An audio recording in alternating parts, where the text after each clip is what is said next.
રૈખિક વ્યવસ્થા તંત્રનો અભ્યાસ કર્યો। હવે આજે આપણે વૈદિક વ્યવસ્થા તંત્ર, અવૈધિક વ્યવસ્થા તંત્ર અને શ્રેણિક વ્યવસ્થા તંત્ર વિશે જોઈએ। તો પહેલાં વાત કરીએ વૈદિક વ્યવસ્થા તંત્ર। આની કોઈ આકૃતિ નથી અને આની કોઈ વિધિવત સ્થાપના થતી નથી, પણ આગળના જે બે અથવા તો જેટલા પણ વ્યવસ્થા તંત્રના પ્રકારો છે એ બધાને આપણે વૈદિક વ્યવસ્થા તંત્ર કહી શકીએ। વૈદિક પોતે એક કોઈ પ્રકાર આવતો નથી। તો તમે અહીંયા વ્યાખ્યા તરીકે જોઈ શકો કે એકમના સંચાલકો દ્વારા નિશ્ચિત ધ્યેયને સિદ્ધ કરવા માટે વ્યક્તિ અને કાર્ય વચ્ચેના સંબંધોનું જે વિધિસર રીતે માળખું સ્થપાય છે તેને વૈદિક વ્યવસ્થા તંત્ર કહેવાય। એટલે આપણે અગાઉ જે રૈખિક અને કાર્ય અનુસાર વ્યવસ્થા તંત્ર જોઈ ગયા, આ બે વૈદિક વ્યવસ્થા તંત્ર છે। અને હવે આપણે આના પછી જે પાંચમો પ્રકાર જોવાનો છે શ્રેણિક વ્યવસ્થા તંત્ર, એને પણ વૈદિક વ્યવસ્થા તંત્ર આપણે ગણી શકીએ। ટૂંકમાં જેની સ્થાપના વિધિસર રીતે થતી હોય એને વૈદિક વ્યવસ્થા તંત્ર કહેવાય। એના લક્ષણો જોઈએ તો પહેલું છે વૈદિક માળખું, એટલે કે પરંપરાગત અથવા તો જ્યારે પણ જે ક્યાંય પણ વ્યવસ્થા તંત્ર એ પ્રકારનું હોય તો ત્યાં એવું જ માળખું આપણને જોવા મળે છે। વિધિસર રીતે સ્થપાયેલું માળખું એટલે વૈદિક માળખું। અજાણ્યા વ્યક્તિઓને, અજાણ્યા કર્મચારી, અજાણ્યા અધિકારીઓને જ્યાં એકસાથે એકઠું થઈ અને કામ કરવાનું છે, ત્યાં કોઈ એકબીજાને ઓળખતા નથી, તો આ પ્રકારનું જે માળખું જ્યાં વ્યવસ્થા તંત્રમાં અસ્તિત્વમાં આવ્યું હોય એને વૈદિક માળખું કહેવાય। પછી છે અપરિવર્તનશીલ, એટલે કે એમાં કર્મચારીઓ પોતાથી કોઈ જાતનું પરિવર્તન થઈ શકતું નથી, એને ત્યાં જઈને કામ જ કરવાનું રહે છે। પછી ઉપરથી નીચે સત્તાની સોંપણી, એટલે કે આપણે આગળ જોઈ ગયા એક પછી એકબીજા વ્યક્તિને, એકબીજા હોદ્દાને સત્તાની સોંપણી કરવામાં આવે। ઉચ્ચ સપાટી પોતાની સત્તા મધ્ય સપાટીને આપે અને મધ્ય સપાટી પોતાની સત્તા નિમ્ન સપાટીને આપે। પછી છે મોટું કદ, તો આ પ્રકારના બધા જે વ્યવસ્થા તંત્ર છે એના કદ બહુ મોટા હોય છે અને ખાસ કરીને પેપર વર્ક અને ઓન પેપર આ બધા વ્યવસ્થા તંત્ર બહુ મોટા હોય છે। પછી છે ચોક્કસ સંબંધો, એટલે કે આની અંદર કામ કરવા માટેના જ કોઈ ચોક્કસ સંબંધો હોય, આમાં કોઈ માનવીય સંબંધોની વાત થવાની નથી, મિત્રતા અને એવા કોઈ સંબંધો અહીંયા ચાલવાના નથી। ઓફિશિયલી વર્ક માટે ભેગા થતા હોય અને એ માટેના જ સંબંધો હોય, કામ પૂરું થાય એટલે સંબંધોનું કંઈ કામ નથી રહેતું। અને છેલ્લું છે માહિતી સંચાર, એટલે કે કોમ્યુનિકેશન। કામ કરવા માટે આપણને ખબર છે કે માહિતી સંચાર યોગ્ય રીતે થવો જોઈએ, વાતચીત યોગ્ય રીતે થવી જોઈએ। એક વ્યક્તિ વાત કરે, બીજાઓ એને સાંભળે તો માહિતી સંચાર યોગ્ય રીતે થયો એવું કહેવાય। એટલે જેટલા પણ વૈદિક માળખાઓ છે, એટલે કે જેટલા પણ વ્યવસ્થા તંત્ર એવા છે કે એની કાયદેસરની સ્થાપના થતી હોય તો એ બધામાં આટલા લક્ષણો હોવા જરૂરી છે। એક તો વિધિસર રીતે એનું માળખું સ્થપાયેલું હોવું જોઈએ, એ પરિવર્તનશીલ નથી એવા વ્યવસ્થા તંત્ર છે એ, એટલે કે જે નક્કી કર્યું હોય એ પ્રમાણે કામ કરવું જ પડે। પછી એમાં સત્તાની સોંપણી ઉપરથી નીચેની તરફ થતી હોય, એનું કદ પ્રમાણમાં બીજા વ્યવસ્થા તંત્ર કરતાં મોટું હોય, એમાં સંબંધો છે એ ચોક્કસ પ્રકારના હોય અને એમાં યોગ્ય રીતે જો માહિતી સંચાર થાય તો જ એની સફળતા મળે। બાકી એમાં માહિતી સંચારનો જો અભાવ થાય તો એ પ્રકારના વ્યવસ્થા તંત્રમાં સફળતા નથી મળતી। તો આપણે વાત કરી વૈદિક વ્યવસ્થા તંત્રના લક્ષણોની। તો હવે આપણે વૈદિક અને અવૈદિક જે શબ્દ છે એનો મુખ્ય તફાવત જોઈએ। તો ખાલી એક વ્યવસ્થા તંત્ર નહીં, કોઈ પણ મુદ્દાની અંદર આપણને વૈદિક કે અવૈદિક શબ્દ આવે ત્યારે બે બાબતનો ખ્યાલ રાખવાનો છે આપણે, કે વૈદિક એટલે વિધિસર રીતે સ્થપાયેલું અને અવૈદિક એટલે માનવીય સંબંધોના હિસાબે સ્થપાયેલું। જેમ કે આપણે અત્યારે શીખી રહ્યા છીએ વૈદિક વ્યવસ્થા તંત્ર અને અવૈદિક વ્યવસ્થા તંત્ર। પછી માહિતી સંચાર પણ આ બે પ્રકારના આવે છે, વૈદિક માહિતી સંચાર અને અવૈધિક માહિતી સંચાર. તો જ્યાં આપણે ફરજિયાત એ વસ્તુ ફોલો કરવી પડતી હોય, કામ કરવું પડતું હોય, એને વૈધિક વ્યવસ્થા તંત્ર કહેવાય. અને અવૈધિક એટલે માનવીય સંબંધોના હિસાબે જે માળખું સ્થાપાય એને અવૈધિક વ્યવસ્થા તંત્ર કહેવાય. જેમ કે ઉદાહરણ તરીકે આપણે સમજીએ તો આપણે બધા જ્યારે સ્કૂલમાં એકઠા થઈએ, 11મા ધોરણમાં તમે એડમિશન નવું લીધું હોય અને તમે સ્કૂલમાં દાખલ થાવ ત્યારે અમારાથી પણ તમે અપરિચિત હોય અને તમારી સાથે અભ્યાસ કરતા વિદ્યાર્થીઓથી પણ તમે અપરિચિત હોય. તો ત્યારે શું છે કે તમે એડમિશન લીધું છે તો આપણે એક પ્રકારનું વ્યવસ્થા તંત્ર સ્કૂલમાં હોય એને તમારે ફોલો કરવું પડે. ગમે ન ગમે, કામનું લાગે ન લાગે, છતાં વ્યક્તિઓ સાથે તમારા જે ભેગા અભ્યાસ કરે છે એમની સાથે, અમારી સાથે, બધા સાથે બોલવું પડે. કારણ કે સ્કૂલમાં હવે ગયા છે તો પછી બોલ્યા વગર છૂટકો નથી, માળખામાં બેસા વગર છૂટકો નથી. તો આ પ્રકારની જે છે એ વૈધિક વ્યવસ્થા તંત્ર થયું. એમાં તમારે બધી વસ્તુને વ્યવસ્થિત ફોલો કરવી પડે તો જ ચાલે.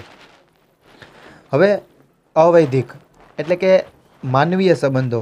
તમે બધા 11મા ધોરણથી સાથે છો તો તમે અને હું, અત્યારે આપણે બધા વચ્ચે માનવીય સંબંધો આવી ગયા હોય. કોણ કોનો કેવો નેચર છે એકબીજા જાણી ગયા હોય, કોને શું પ્રોબ્લેમ છે એ જાણી ગયા હોય, કોને કઈ બાબતમાં મજા આવે. ટૂંકમાં આપણું બધુંનું વાતાવરણ છે ફ્રેન્ડ સર્કલ જેવું અથવા તો માનવતા જેવું થઈ ગયું હોય છે. પહેલાં આપણે કોઈ બીજાને ઓળખતા નહોતા તો આપણા બધા વચ્ચે વૈધિક વ્યવસ્થા તંત્ર હતું. હવે આપણી વચ્ચે જે માળખું છે એ અવૈધિક વ્યવસ્થા તંત્ર આપણે એને કહી શકીએ. ક્યારેક કોઈ કારણોસર એકબીજાના કામ આપણે સાચવતા હોઈએ. હવે આપણે કામ વગરની પણ એકબીજા સાથે વાતો કરતા હોઈએ. પહેલાં આપણે ખાલી કામની જ વાતો, ભણવાની જ વાતો થતી હોય. હવે આપણે ક્યારેક પોતાની પર્સનલ વાત પણ એકબીજા સાથે શેર કરતા હોઈએ. તો જ્યારે અજાણ્યા વ્યક્તિઓ કામ કરવા માટે કોઈ અજાણ્યા સ્થળ ઉપર કે કંપનીમાં એકઠા થાય ત્યારે આ લોકો વચ્ચે માળખા છે બધા વૈધિક હોય છે. એટલે કે ત્યાંના માળખાને ફોલો કરવાના છે કારણ કે એકબીજાને ઓળખતા હોતા નથી. પણ સમય જતાં અજાણ્યા બે વ્યક્તિઓને પણ જો સાથે રાખવામાં આવે, સાથે કામ કરાવવામાં આવે તો સમય જતાં એ પણ ફ્રેન્ડ બની જાય. એટલે કે એકબીજાને ઓળખવા માંડે. તો પછીની જે વ્યવસ્થા તંત્ર, એકબીજાના કામ સાચવી લેવાની વાત, એકબીજાની વાતો સાચવી લેવાની વાત, આ બધાને અવૈધિક માળખું કહી શકીએ આપણે. તો એ એંગલથી આપણે અહીંયા અવૈધિકનો અભ્યાસ કરવાનો છે કે રૈખિક વ્યવસ્થા તંત્ર, કાર્ય અનુસાર વ્યવસ્થા તંત્ર અને શ્રેણિક વ્યવસ્થા તંત્ર. આ 3 પ્રકારના વ્યવસ્થા તંત્ર છે. એ વૈધિક વ્યવસ્થા તંત્ર છે. એની વિધિસર રીતે સ્થાપના થાય છે અને જ્યાં પણ આ વ્યવસ્થા તંત્રનો ઉપયોગ થતો હોય ત્યાં પછી એક જ પ્રકારનું માળખું જોવા મળતું હોય. એમાં કોઈથી પરિવર્તન શક્ય નથી. તો હવે આપણે ચર્ચા કરીએ અવૈધિક વ્યવસ્થા તંત્ર. કોઈ પણ સભાનતાપૂર્વકના હેતુ સિવાય સામૂહિક ફાળો આપવા માટે આપોઆપ રચાયેલું આંતરિક સંબંધોનું માળખું એટલે અવૈધિક વ્યવસ્થા તંત્ર. મેં તમને હમણાં જ વાત કરી કે માનવીય સંબંધો જ્યાં એકબીજા સાથે જોડાયેલા ત્યાં ઓટોમેટિક અવૈધિક વ્યવસ્થા તંત્રની સ્થાપના થઈ જાય. તો અહીંયા આપણે વાત જો વ્યાખ્યામાં તમે જોઈ શકો, સભાનતાપૂર્વકના હેતુ સિવાય એટલે કે બસ બધાને મિત્રતાના સંબંધો છે, એકબીજા સાથે રહેવાની મજા આવે છે, એકબીજા સાથે ગમે છે, એકબીજા સાથે બોલે છે, એટલા માટે સાથે રહે છે. તો એ લોકોના કોઈ ચોક્કસ હેતુ હોતા નથી. અને સામૂહિક ફાળો આપવા માટે એટલે કે જે કંઈ પણ કામ છે આપણે બધા સાથે મળીને કરશું, કંઈ વાંધો નહીં. આવી રીતે સમજીને આપોઆપ એની મેળે જે રચાયેલું વ્યવસ્થા તંત્ર છે એને અવૈધિક વ્યવસ્થા તંત્ર કહેવાય. મોટે ભાગે આપણા ફ્રેન્ડ સર્કલની અંદર અથવા તો આપણા ઘરની અંદર આ પ્રકારના વ્યવસ્થા તંત્રના માળખા આપણે જોઈ શકીએ કે ઘરમાં આપણે એક વ્યક્તિ ગેરહાજર હોય તો એનું કામ બીજો વ્યક્તિ તરત સાચવી લે છે. આપણે પોતે પણ અત્યારે ઘરે જઈએ તો આપણું જમવાનું તૈયાર હોય છે. આપણે કોઈ પ્રશ્ન કે કોઈ પ્રોબ્લેમ હોય તો ક્યારેક આપણે ન કહીએ છતાં પણ એનું સોલ્યુશન થઈ જતું હોય છે. તો આ બધું ક્યારે શક્ય બને?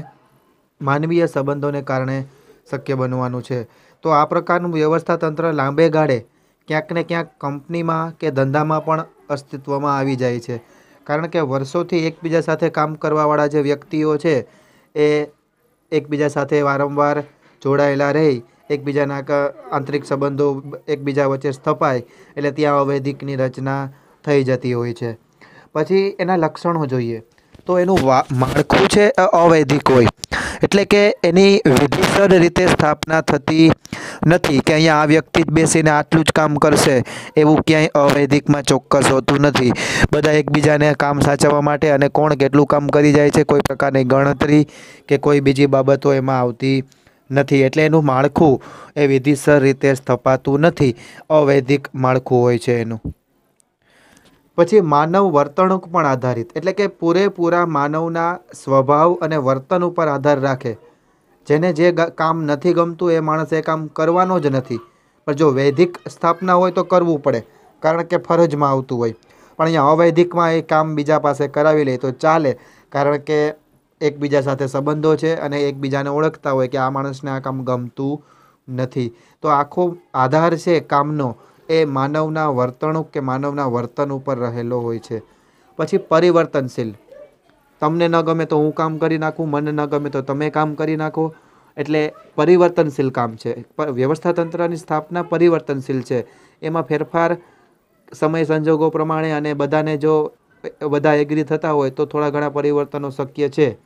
વૈદિકમાં અપરિવર્તનશીલ હતું, અહીંયા અવૈધિકમાં પરિવર્તનશીલ વ્યવસ્થા તંત્ર છે, કારણ કે માનવીય સંબંધો જોડાયેલા છે. પછી એનું કદ, તો કદ એકદમ નાનું હોય છે. વૈદિક વ્યવસ્થા તંત્રનું કદ એકદમ મોટું હોય છે અને અવૈધિકનું કદ મોટે ભાગે નાનું હોય છે. એટલે કે જેટલા વ્યક્તિઓને એકબીજા સાથે ભળે છે એટલા જ વ્યક્તિઓ એકબીજા પોતાની સાથે રહેવાના છે. એમાં ફક્ત સંબંધોને ધ્યાનમાં રાખવાના છે, ક્યાંય કોઈ વિભાગ કે કોઈ માળખાને ધ્યાનમાં રાખવાના હોતા નથી. પછી અંકુશનો અભાવ, આ એક પ્રકારની એની મર્યાદા આપણે કહી શકીએ. વૈદિકમાં તો શું છે કે કામ પૂરું થાય એટલે કોઈ એકબીજા સાથે મજાક મસ્તી કરવાનું નથી, એકબીજા સાથે બોલવાનું નથી. પણ અહીંયા અવૈધિક જેમ જેમ થતું જાય એમ અંકુશનો એકબીજા ઉપર અભાવ આવતો જાય. જ્યારે ખાસ કરીને કર્મચારી અને માલિકોને જો મિત્રતાના સંબંધો થઈ ગયા તો પછી માલિકો કર્મચારીને વધારે કંઈ કામ આપી શકવાના કે એના ઉપર બહુ પ્રેશર બનાવી શકવાના નથી. તો એક પ્રકારની નુકસાની છે. શિક્ષક અને વિદ્યાર્થી વચ્ચે પણ જ્યારે એક શિક્ષક અને વિદ્યાર્થીનો સંબંધ છે ત્યાં સુધી ઓકે, બરાબર છે. પણ જો વધારે પડતા પર્સનલ રિલેશન એ લોકો રાખવા જાય તો પછી શિક્ષક પણ વિદ્યાર્થીને વ્યવસ્થિત ભણાવી શકતો નથી. કારણ કે પછી માનવીય સંબંધો એવા છે કે એમાં એકબીજાને કંઈ કહેવાય નહીં, મન દુઃખ થાય અને ખોટા સંબંધો બગડે. ને પછી માણસો સંબંધોનો વધારે વિચારે, કામનું બહુ વિચારતા નથી. એટલે એક પ્રકારનો અંકુશનો અભાવ જોવા મળે અવૈધિક વ્યવસ્થા તંત્રની અંદર. પછી છેલ્લું છે વૈદિક વ્યવસ્થા તંત્રને પૂરક, એટલે કે જ્યાં જ્યાં વૈદિક વ્યવસ્થા તંત્રની સ્થાપના થયેલી છે ત્યાં એની સાથે સાથે અવૈધિક હોય જ છે. કારણ કે અજાણ્યા વ્યક્તિઓને પણ તમે 1 દિવસ 2 દિવસ 7 દિવસ 5 દિવસ ભેગા રાખો એટલે એકબીજાને ધીમે ધીમે ઓળખવા માંડે છે અને એની વચ્ચે અવૈધિકની સ્થાપના જાણતા અજાણતા થઈ જ જતી હોય છે.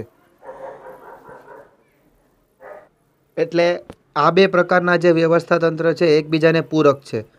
શરૂઆત થઈ હોય, એકબીજાને ઓળખતા ન હોય ત્યારે વૈદિક વ્યવસ્થા તંત્ર હોય. જેમ જેમ માનવીય સંબંધોની સ્થાપના થાય તેમ અવૈધિક વ્યવસ્થા તંત્ર અસ્તિત્વમાં આવી જાય છે. તો આ બંને એકબીજાને પૂરક છે. જો ફક્ત વૈદિક હોય તો એ માણસ માટે કામ કરવા માટે આપણને મજા નથી આવતી, ગમતું નથી, કારણ કે આપણે કોઈને ઓળખતા ન હોઈએ ત્યાં આપણે કામ કેટલો સમય કરી શકીએ. પણ ધીમે ધીમે એમાં અવૈધિક થઈ જાય તો પછી આપણને કામ કરવું પણ ગમે છે અને ત્યાં રહેવું પણ ગમે છે.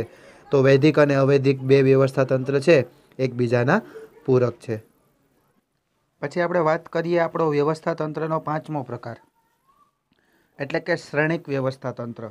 શ્રેણી, એક જૂથ બનાવવાનું છે, એક શ્રેણી બનાવવાની છે અને એને વ્યવસ્થા તંત્ર રૂપે મૂકી અને કંપનીના કે ધંધાના કામો કરવાના છે. શ્રેણિક વ્યવસ્થા તંત્ર એ વ્યવસ્થા તંત્રના આધુનિક સ્વરૂપનું વ્યવસ્થા તંત્ર છે. એટલે કે અત્યારનું લેટેસ્ટ જે વ્યવસ્થા તંત્ર, અત્યારના વિચારો, અત્યારના આધુનિક સ્વરૂપનું જે વ્યવસ્થા તંત્ર કહેવાય એ શ્રેણિક વ્યવસ્થા તંત્ર છે. આ પણ એક વાક્ય માટે ધ્યાન રાખવું તમારે. વ્યવસ્થા તંત્રમાં 2 અલગ અલગ પ્રકારના માળખા હોય છે. એક સામાન્ય ક્રમનું માળખું કે જે નિર્ણય પ્રક્રિયાનો ભાગ છે અને બીજું છે ટેકનિકલ પ્રશ્નોના ઉકેલ અંગેનું માળખું કે જેને પ્રોજેક્ટ માળખું કહે છે. આ પ્રોજેક્ટ માળખું કોને કહેવાય? આ પણ તમને એક વાક્ય અને MCQમાં પૂછાય છે તો તમારે એ પ્રશ્ન તૈયાર કરી લેવો કે ટેકનિકલ પ્રશ્નોના ઉકેલ અંગેનું જે માળખું છે એને પ્રોજેક્ટ માળખું કહેવાય. તો આવા પ્રકારના વ્યવસ્થા તંત્રમાં સંચાલક મંડળ પોતાના અંડરમાં અથવા તો જનરલ મેનેજર પોતાના અંડરમાં બે પ્રકારના માળખાની સ્થાપના કરે.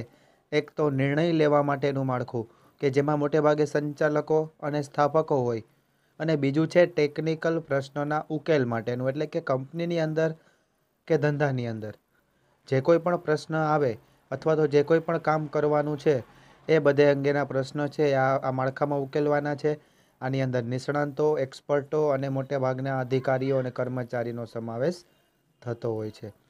આ બંને માળખાઓના સંયોજનથી ઉદ્ભવતા વ્યવસ્થા તંત્રને શ્રેણિક વ્યવસ્થા તંત્ર કહે છે. એટલે કે સામાન્ય ક્રમનું માળખું અને ટેકનિકલ પ્રશ્નના ઉકેલનું માળખું, આ બેયથી જે પ્રકારનું વ્યવસ્થા તંત્ર ઉદ્ભવે એટલે કે અસ્તિત્વમાં આવે એને શ્રેણિક વ્યવસ્થા તંત્ર કહેવાય. આમ શ્રેણિક વ્યવસ્થા તંત્રનું જે માળખું છે એ કાર્ય અનુસાર અને પ્રોજેક્ટ વ્યવસ્થા તંત્રની લાક્ષણિકતાઓને સમાવતું આધુનિક પ્રકારનું વિશિષ્ટ માળખું છે. જે શ્રેણિક વ્યવસ્થા તંત્ર છે એની ઉપર કાર્ય અનુસાર પણ આવી જાય, એટલે કે કામ પ્રમાણે વ્યક્તિઓની નિમણૂક કરવાની, અને એની સાથે પ્રોજેક્ટ એટલે કે ટેકનિકલ કોઈ પ્રશ્ન આવે, કારણ કે અત્યારનો યુગ છે એ ટેકનોલોજીનો યુગ છે. દરેક કામની અંદર ક્યાંક ને ક્યાંક નવી ટેકનોલોજીનો ઉપયોગ થતો હોય તો ટેકનિકલ પ્રશ્નો પણ ઘણા બધા આવતા હોય છે. જેમ કે ઇન્ટરનેટના પ્રશ્નો હોય, કોઈ યંત્રની ખામીને લગતા પ્રશ્ન હોય, તો આ બધા માળખો જે પ્રશ્નો ઉકેલી શકે એને ટેકનિકલ પ્રશ્ન કહેવાય. અને એ પ્રકારના અધિકારીઓની નિમણૂક પણ આ પ્રકારના વ્યવસ્થા તંત્ર આજના આધુનિક જમાના પ્રમાણે ટેકનોલોજીનો ઉપયોગ તો કરવાનો જ છે, પણ જો ટેકનોલોજીમાં કોઈ ખામી આવે તો કઈ રીતે રસ્તો કરવો, આના માટે પણ અત્યારે અધિકારી નિમવો પડે છે. તો એ પ્રકારનું લક્ષણો ધરાવતું આ એક આધુનિક સ્વરૂપનું વિશિષ્ટ માળખું ધરાવતું વ્યવસ્થા તંત્ર છે. પછી અહીંયા તમે જોઈ શકો કે શ્રેણિક વ્યવસ્થા તંત્રનું માળખું તમને સ્ક્રીન ઉપર દેખાય છે.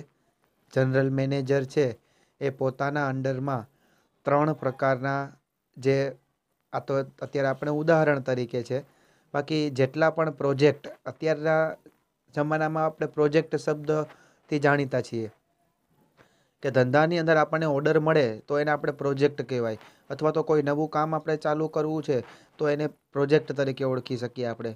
તો જનરલ મેનેજર છે એ પોતાના અંડરમાં જેટલા પણ કામ છે એને અલગ અલગ પ્રોજેક્ટનું નામ આવશે, અને દરેક માટે એક એક પ્રોજેક્ટ મેનેજરની નિમણૂક કરશે. જનરલ મેનેજરના અંડરમાં મોટે ભાગે 4 પ્રકારના અધિકારીઓ હોવાના: ઉત્પાદન કરવા માટે, ખરીદી કરવા માટે, ઇજનેરી એટલે ટેકનિકલ પ્રશ્ન માટે, અને સંશોધન અને વિકાસ માટે. એટલે કે દિવસે ને દિવસે આપણે આપણું વ્યવસ્થા તંત્ર કેમ સારું અને બેટર બનાવી શકીએ, આના માટે દરરોજ પ્રકારનું જે સંશોધન થવાનું છે એના માટે એક અલગથી અધિકારીની નિમણૂક થયેલી છે. તો તમે જોઈ શકો કે જેટલા પણ પ્રોજેક્ટ છે એ બધા પ્રોજેક્ટમાં કામ આપણા જ અધિકારીઓ એટલે કે 4 પ્રકારના અધિકારીઓ કરવાના છે. જેમ જેમ પ્રોજેક્ટ પૂરા, માનો કે પહેલા નંબરનો પ્રોજેક્ટ પૂરો થઈ ગયો તો પછી 2 પ્રોજેક્ટ ઉપર કામ ચાલુ રહેવાનું છે, અને ક્યારેક એના પછી કોઈ નવો પ્રોજેક્ટ હાથમાં આવે અથવા તો નવો ઓર્ડર મળે તો પ્રોજેક્ટ નંબર 4 અને એનો પણ પ્રોજેક્ટ મેનેજર છે એ બદલી જાય. પ્રોજેક્ટ નંબર 1નો મેનેજર છે એ પ્રોજેક્ટ નંબર 4નો મેનેજર બની જાય. આવી રીતે એક એક પ્રોજેક્ટ કે એક કામ ધંધામાં કમ્પ્લીટ થતા જાય અને નવા કામ છે એનો ઉમેરો થતો જાય. તો આ પ્રકારની જે વ્યવસ્થા તંત્રની માળખાની રચના છે એને શ્રેણિક વ્યવસ્થા તંત્ર તરીકે આપણે ઓળખી શકીએ. તો અહીંયા તમે જોઈ શકો છો કે આપણે 3 પ્રકારના માળખાની જે છે એ વાત કરી છે: શ્રેણિક વ્યવસ્થા તંત્ર, વૈધિક વ્યવસ્થા તંત્ર અને અવૈધિક. ગઈકાલના વિડીયોમાં આપણે 2 પ્રકારના વ્યવસ્થા તંત્ર જોયા હતા, કાર્ય અનુસાર અને રૈખિક. તો ટૂંકમાં 5 પ્રકારના જે વ્યવસ્થા તંત્ર છે એની રચના, એમાંથી 3 પ્રકારના વ્યવસ્થા તંત્ર શ્રેણિક, કાર્ય અનુસાર અને રૈખિક, આ તમને 3 માર્કની અંદર ટૂંકનોંધ સ્વરૂપે પણ પૂછાય છે. પછી પાઠ્યપુસ્તકમાં વૈધિક અને અવૈધિકનો જો તફાવત તમને આપેલો હોય તો એ પણ તમારે 3 માર્ક માટે તૈયાર કરી લેવો. અને જો 5 માર્કનો પ્રશ્ન ક્યારેક આ પેપરમાં આ ચેપ્ટરમાંથી નીકળશે તો એમાં તમારે કોઈ પણ વ્યવસ્થા તંત્ર નું આકૃતિ સહિતનું પણ તમારે વર્ણન કરવું પડશે. અને ક્યારેક 3 માર્કમાં એવી રીતે પણ તમને પ્રશ્ન પૂછાય છે કે રૈખિક વ્યવસ્થા, કોઈ પણ એક વ્યવસ્થા તંત્રનું તમને નામ આપે અને આકૃતિ સહિત સમજાવો. તો તમારે ખાસ 3 વ્યવસ્થા તંત્રની જે આકૃતિ છે એને તૈયાર કરવી અને એને લગતા જેટલા પણ પ્રશ્ન છે એ ટૂંકનોંધ સ્વરૂપે તમારે તૈયાર કરવાના રહી. તો આકૃતિ અને ટૂંકનોંધ તૈયાર કરી લેવી. તો આપણે આજે વાત કરી વ્યવસ્થા તંત્રના જે પ્રકારો હતી એની. હવે નેક્સ્ટ વિડીયોની અંદર આપણે આ ચેપ્ટરના જે 2 ટોપિક છે, વિકેન્દ્રીકરણ અને સત્તાની સોંપણી, એની ચર્ચા કરશું. ત્યાં સુધી આવજો.